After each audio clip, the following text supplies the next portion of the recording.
అనకాపల్లి జిల్లా అట్టహాసంగా వ్యవసాయ మార్కెట్ కమిటీ పాలకవర్గ ప్రమాణ స్వీకారం. అనకాపల్లి జిల్లా పాయకరావుపేట నియోజకవర్గం వ్యవసాయ మార్కెట్ కమిటీ చైర్మన్ పాలకవర్గం ప్రమాణ స్వీకారం. ముఖ్య అతిథిగా పాల్గొన్న రాష్ట్ర హోంశాఖ మంత్రి వంగలపూడి అనిత జ్యోతి ప్రజ్వలనతో కార్యక్రమానికి శ్రీకారం చుట్టిన హోంమంత్రి అనిత, మార్కెట్ కమిటీ చైర్మన్గా దేవర సత్యనారాయణ, వైస్ చైర్మన్గా కంకిపాటి వెంకటేశ్వరరావు మరియు 13 మంది డైరెక్టర్లచే ప్రమాణం చేయించిన హోంశాఖ మంత్రి అనిత. కార్యక్రమంలో పాల్గొన్న బీజేపీ, జనసేన, టీడీపీ కూటమి నాయకులు. హోంమంత్రి అనిత కామెంట్స్. పాయకరావుపేట వ్యవసాయ మార్కెట్ కమిటీకి ప్రత్యేక స్థానం ఉంది. ఆగస్టు 2 అన్నదాత సుఖీభవ కార్యక్రమం ద్వారా మొదటి విడత రైతుల ఖాతాలకు జమ. పాయకరావుపేటకు తెలుగుదేశం పార్టీ పోరాటం ద్వారా ప్రత్యేక కమిటీ ఏర్పాటు. అన్ని వర్గాల రైతాంగానికి అండగా మార్కెట్ కమిటీ. మార్కెట్ యార్డ్లో కోల్డ్ స్టోరేజ్, గోడౌన్ ఏర్పాటుకు కృషి. మార్కెట్ యార్డ్ అంటే పశు క్రయ విక్రయాలే కాదు, రైతాంగానికి సహకారం అందించేదిగా ఉండాలి. పార్టీ కోసం పనిచేసిన వారికి ఎప్పుడూ గుర్తింపు ఉంటుంది. దాని పేర 3 విడతలుగా మొదటి విడతలుగా ప్రతి ఒక్క రైతు అకౌంట్ లోకి కూడా 7,000 రూపాయలు జమ చేయడానికి ఆగస్టు 2వ తారీఖు కూడా ఈ రోజు ముహూర్తం కుదిరింది. అది కూడా ఈ రోజు ఇదే వేదిక మీద చెప్పుకోవడం అనేది నిజంగా ఒక మంచి శుభపరిణామం కింద భావించాలి. ఈ రోజు రైతులు ఎంతో కష్టపడతారు. రైతులకి కంపల్సరీగా మనం సపోర్టివ్ గా ఉండాలి అని ఒక మార్కెట్ యార్డులు ప్రవేశపెట్టి మార్కెట్ యార్డుల ద్వారా వాళ్ళని ఇంకొంచెం ప్రోత్సహించాలని మనం చూస్తూ ఉంటే లాస్ట్ 5 సంవత్సరాలు మీకు తెలుసు, కనీసం మార్కెట్ యార్డ్ ఎక్కడుందో కూడా ఎవరికి తెలియదు. మార్కెట్ యార్డ్లు ఏ పనులు చేస్తారో కూడా ఎవరికి తెలియదు. నేను ఎమ్మెల్యేగా ఉండేటప్పుడు రంగనాయకులు ప్రెసిడెంట్, తర్వాత మా వైస్ చైర్మన్ గా మా మహేష్ రెడ్డి గారు ఉండేవారు. అప్పుడు నేను పోరాటం చేసి మీ మార్కెట్ యార్డ్ మీదే, మా మార్కెట్ యార్డ్ మాదే అని చెప్పి ఆ రోజు పోరాటం చేసి పాయకరావుపేట నియోజకవర్గానికి సెపరేట్ గా మార్కెట్ యార్డ్ తీసుకొచ్చామంటే ఆ రోజు తెలుగుదేశం పార్టీ హయాంలోనే ఈ మార్కెట్ యార్డ్ నియోజకవర్గానికి సెపరేట్ గా తీసుకొచ్చుకోవడం జరిగింది. ఆ తర్వాత నుంచి ఆ లాస్ట్ 5 సంవత్సరాలు మార్కెట్ యార్డ్లు ఎవరో తెలియదు, మార్కెట్ యార్డ్లు ఏం చేశారో కూడా తెలియకుండా పోయింది. ఈ రోజు నేను లోపలికి రాగానే చూసా, నిజంగా మంచి ప్రాపర్టీ 4 ఎకరాల 80 సెంట్లు దగ్గర దగ్గర ఈ మార్కెట్ యార్డ్ అంతా కలిపి. ఇప్పుడే మీరు చూసిన వెంటనే అనుకున్నా దీన్ని ఎట్టి పరిస్థితుల్లోనే డెవలప్ చేయాలి.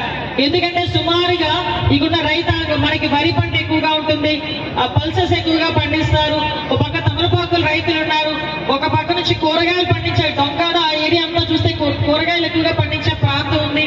మనకి మామిడి, చీడి మామిడి కూడా చాలా ఎక్కువగా పండించే ప్రాంతాలు ఉన్నాయి. కొబ్బరి ఇవన్నీ కూడా చాలా ఎక్కువగా పండించే ప్రాంతాలు ఉన్నాయి.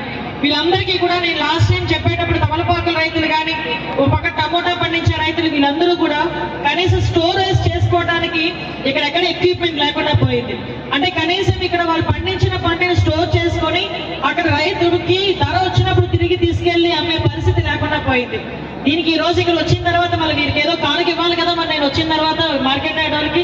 కాబట్టి మీ అందరి తరపున చెప్తున్నా, ఇక్కడ ఒక కోల్డ్ స్టోరేజ్ కూడా ఏర్పాటు చేసే బాధ్యత నేను తీసుకుంటాను మార్కెట్ యార్డ్ లో.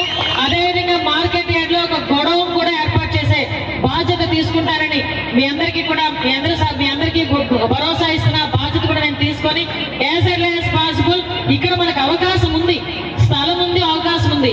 మార్కెట్ యార్డ్ అంటే పశువులకి సంబంధించి ఇక్కడికి వచ్చి క్రయ విక్రయాలు జరగడం కాదు, ఇంకా ఎక్కువ యాక్టివిటీస్ జరగాలి, రైతులందరికీ ఉపయోగపడాలి. రైతులు పండించిన పంట నో ప్రాబ్లం, ఆ గొడవన్ ఉంది, ఆ గొడవలో భద్రపరుచుకుంటామన్న బాధ్యత ఉండాలి. మనకి అదృష్టం ఏంటంటే హైవే పక్కన, మరి ఎక్కడో లోపల నుంచి తీసుకొచ్చే పరిస్థితి కూడా కనిపించక్కర్లా. కాబట్టి మీ అందరి సహకారంతో as early as possible market yard లో ఒక పెద్ద గొడౌన్ ఒకటి, ఒక కోల్డ్ స్టోరేజ్ ఒకటి కట్టే ఏర్పాటు చేయడానికి ఈ గవర్నమెంట్ సిద్ధంగా ఉంది. దానికి నేను కృషి చేస్తానని మీ అందరి సాక్షిగా చెప్తున్నా. ఈ రోజు మీ అందరికీ పాయకరావుపేట నియోజకవర్గంలో అదృష్టం ఏంటంటే పాయకరావుపేట నియోజకవర్గానికి తెలుగుదేశం పార్టీకి కంచుకోట. ఎంత కంచుకోట అంటే తెలుగుదేశం పార్టీ ఎఫిలియేటెడ్ ఎవరితో కలిసినా కూడా, ఎవరు వచ్చినా కూడా ఆ పార్టీకి ఓటేయడం, ఆ పార్టీని ఎక్కించుకోవడం మాత్రమే బాధ్యత. అక్కడ అనిత ఉందా, కాశీనాయుడు ఉన్నారా, వెంకటేష్ ఉన్నారు, ఇవన్నీ కాదు. అక్కడ అధిష్టానం చెప్పిన గుర్తుందో లేదో చూసుకుంటారు, ఆ సైకిల్ ఉందా ఏముందన్నో చూసుకుంటారు, దాని మీద నొక్కి బయటకు వచ్చేస్తారు.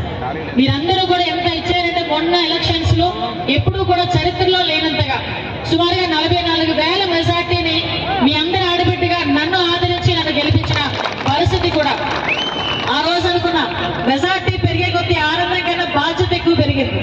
ఓ పక్క ఆ బాధ్యతతో కూడా ఈ రోజు మీ అందరి సహాయ సహకారాలతో, మీ అందరి ఆశీర్వాదంతో ఆ రోజు మీరందరూ అమ్మ గెలమ్మ మినిస్ట్రీ ఇవ్వాలి మీరందరూ కోరుకున్నారు. అదేవిధంగా గౌరవ ముఖ్యమంత్రి గారు, గౌరవ ఉప ముఖ్యమంత్రి గారు, పవన్ కళ్యాణ్ గారు, అందరూ మోడీ గారు అందరూ ఆశీర్వదించి హోమ్ మినిస్ట్రీ ఇచ్చారు. ఈ రెండింటినీ బ్యాలెన్స్ చేయడం అనేది కంపల్సరీగా చేయగల నమ్మకం నాకుంది. చేయగలిగే సపోర్ట్ కూడా మీరందరూ ఇస్తున్నందుకు కూడా నేను మీ అందరికీ కూడా నేను థ్యాంక్స్ చెప్పాలి ప్రత్యేకంగా. అయినప్పటికీ కూడా ఈరోజు ప్రత్యేకంగా పాయకరావుపేట మీద దృష్టి పెట్టాలి. ఎందుకంటే పాయకరావుపేట అనేది ఒక హ్యాపెనింగ్ కాన్స్టిట్యుయెన్సీ. ఈ రోజు పాయకరావుపేటలో ఒక పక్క రైతులకు ఉపయోగపడేట్టుగా వ్యవసాయం అభివృద్ధి చెందాలి, ఒక పక్క పరిశ్రమలు అభివృద్ధి చెందే పరిస్థితి కూడా ఈ రోజు కనిపిస్తా ఉంది. ఈ రోజు ఆర్సెల్ మెటల్ లాంటి స్టీల్ ఫ్యాక్టరీలో ఈ రోజు మన పాయకరావుపేట నియోజకవర్గంలో నక్కపల్లి దగ్గరికి వచ్చి సుమారుగా 1,00,000 కోట్ల రూపాయలు పెట్టుబడి పెట్టేదానికి సిద్ధంగా ఉన్నాయి. మీరు రాసి పెట్టుకోండి, 2028 నాటికి ఫస్ట్ ఫేజ్ కూడా పూర్తయి ఎంప్లాయ్మెంట్ సుమారుగా 20,000 మంది ఎంప్లాయ్మెంట్ కూడా అక్కడ ఉద్యోగాల్లో పనిచేసే పరిస్థితి కనిపిస్తా ఉంది. ఒక పక్క నుంచి బల్క్ డ్రగ్స్ కానీ, ఒక పక్క నుంచి ఇవన్నీ ఒక పక్క అయితే, ఒక పక్క నుంచి మనకి వ్యవసాయానికి సంబంధించి ఈరోజు నేను చాలా సందర్భాల్లో చెప్పా, కోటవరట్లకు కూడా ఒక పల్ప్ కేంద్రం కానీ, పల్ప్ తీసే కేంద్రాలు కానీ, ప్రాసెసింగ్ యూనిట్ ఏదైనా ప్రాసెసింగ్ యూనిట్ చేసే పరిస్థితి బాధ్యత కూడా మేము తీసుకున్నాం. దానిలో భాగంగా అక్కడ కూడా వర్కౌట్ చేస్తున్నాం. ఇవన్నీ కాకుండా ఈరోజు అభివృద్ధి సంక్షేమ కార్యక్రమాలు అంటేనే ఈరోజు పెట్టింది పేరుగా మన ఎన్డీఏ కూటమిని చెప్పుకోవాలి. ఈ రోజు వాళ్ళు చేసిన తప్పిదాలు ఒకటి బయటకు వస్తా ఉంటే, వైఎస్ఆర్సీపీ చేసిన తప్పిదాలు ఒకటి బయటకు వచ్చి వాళ్ళందరూ కూడా ఈరోజు జైలుకి వెళ్తా ఉంటే, జగన్మోహన్ రెడ్డి భయపడి తిరిగి ఎటువంటి నెపాలు వేయాలో తెలియక కొంతమంది చేత బయటకు తీసుకొచ్చి బూతులు తిట్టిస్తాడు, కొంతమంది చేత బయటకు తీసుకొచ్చి సంక్షేమ కార్యక్రమాలు అందట్లేదని చెప్పి లేనుకొని అబాండాలు వేసే పరిస్థితి. ఈ రోజు మేము చెప్పినట్టుగానే 4,000 రూపాయలు పెన్షన్ చేసాం. అతనిలాగా 5 సంవత్సరాలు తీసుకోలేదు 1,000 రూపాయలు పెంచడానికి. 3,000 రూపాయల నుంచి 4,000 రూపాయలు వెంటనే చేసి ఈరోజు ప్రతి ఒక్క దగ్గర కూడా